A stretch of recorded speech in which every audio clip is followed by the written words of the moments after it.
السلام عليكم ورجعنا لكم بفيديو جديد ومراجعة جديدة لواحد من أكتر الأفلام اللي أنا كنت منتظرها في سنة 2023 ولكن متأخر معانا لبداية 2024 ونزل وأخيرا شفناه.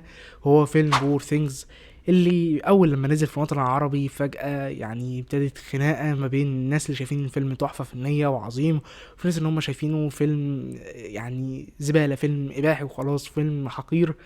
فنشوف الخناقه ديت يعني ويعني هنتكلم عن الفيلم بدون حرق، فلو لسه مشفتوش عادي الفيديو ده ليك. ولكن احب يعني اوجه حاجه ان الفيلم دوت مش مناسب للمشاهده العائليه، مش مناسب لجميع الاذواق، لانه يعني بيقدم برضو افكار كتيره يعني ممكن تكون غريبه شويه.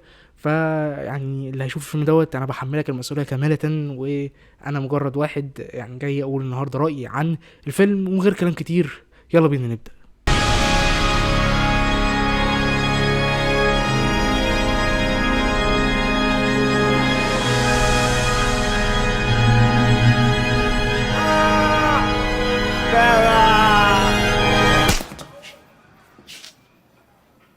Oh.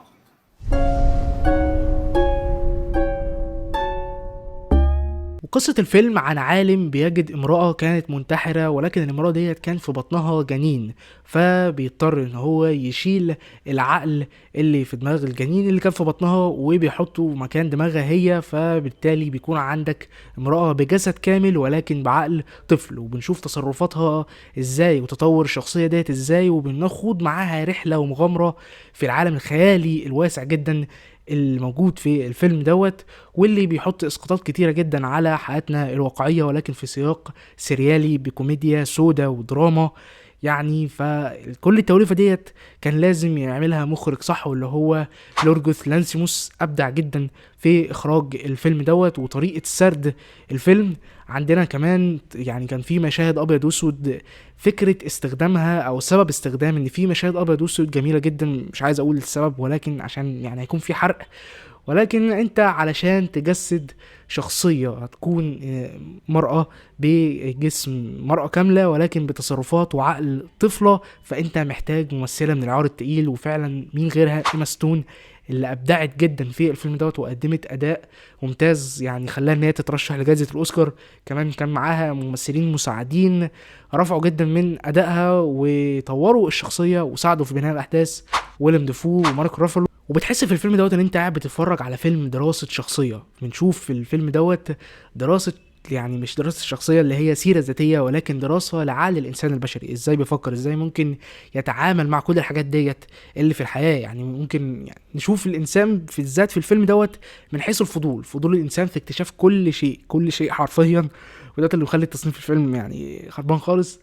ولكن المهم بنشوف برضو لورجس لانسيموس بيحط اسقاطات بسخريه وكوميديا سودا كانت حلوه جدا على العوائق اللي موجوده في المجتمع بتاعنا، والحاجات اللي هي المفروض يعني الاتيكيت، الحاجات اللي هي يعني اي حد بيخترقها ده شخص همجي غير محترم.